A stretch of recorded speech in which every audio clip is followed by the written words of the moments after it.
नमस्कार दोस्तों। वैसे तो महाभारत में अनेकों पात्र हैं जो इतिहास के पन्नों में अमर हैं और उन पात्रों ने अलग अलग तरीके से हमें यह भी सिखाया है कि हमें जीवन में क्या करना चाहिए और क्या नहीं करना चाहिए।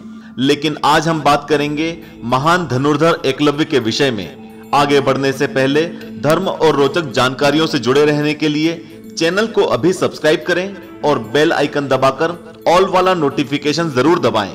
और महाभारत से जुड़े दूसरे इंटरेस्टिंग वीडियोस देखने के लिए नीचे डिस्क्रिप्शन बॉक्स में दी गई लिंक पर क्लिक करें।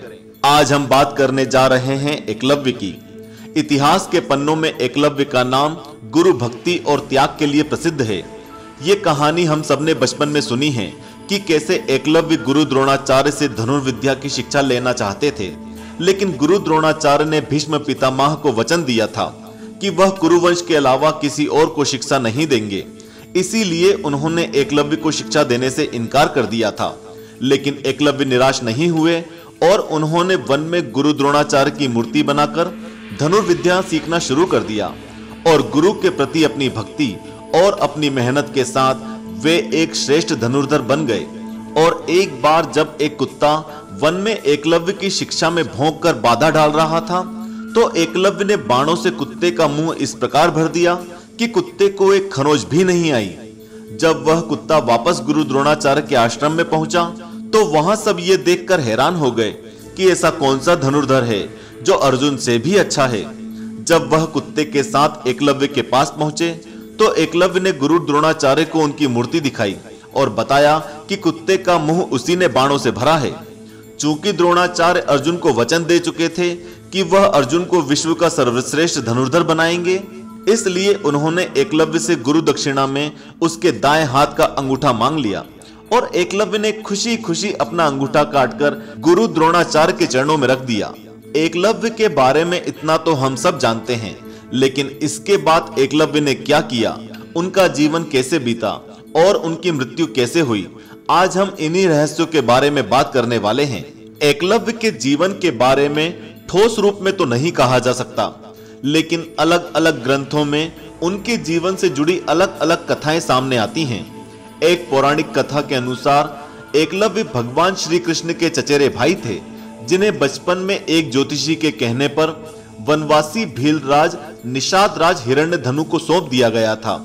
दूसरी कथा के अनुसार अंगूठा कट जाने के बाद भी एकलव्य की धनुर्विद्या में कुछ खास फर्क नहीं पड़ा था और एकलव्य विस्तारवादी सोच का समर्थन करते थे, जिसके चलते उन्होंने जरासंध से हाथ मिला लिया और मथुरा में आक्रमण करके यादव सेना का लगभग सफाया कर दिया।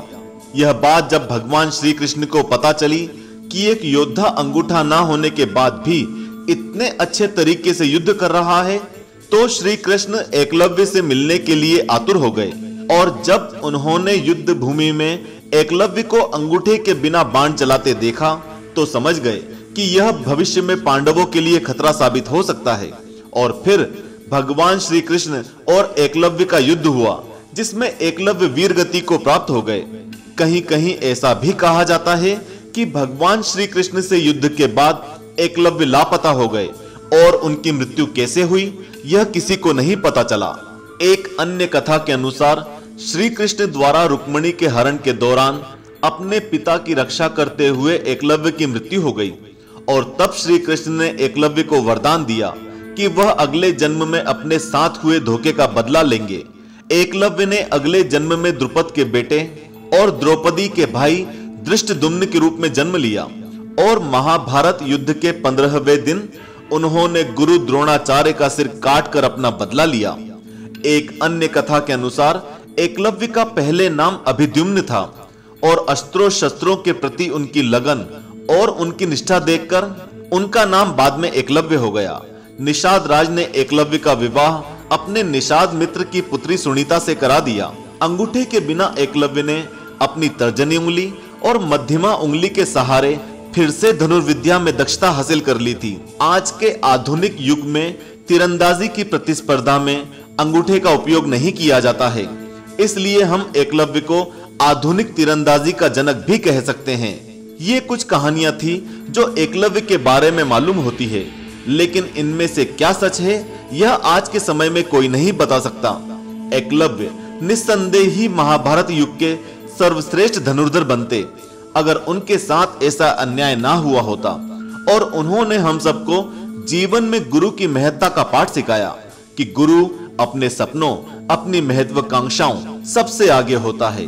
तो दोस्तों, आपका इस विषय में क्या सोचना है, हमें कमेंट करके जरूर बताएं और वीडियो को अभी लाइक कर 10,000 लाइक का हमारा टारगेट पूरा करें और अपने प्रियजनों के साथ शेयर करें। चैनल को अभी सब्सक्राइब करें।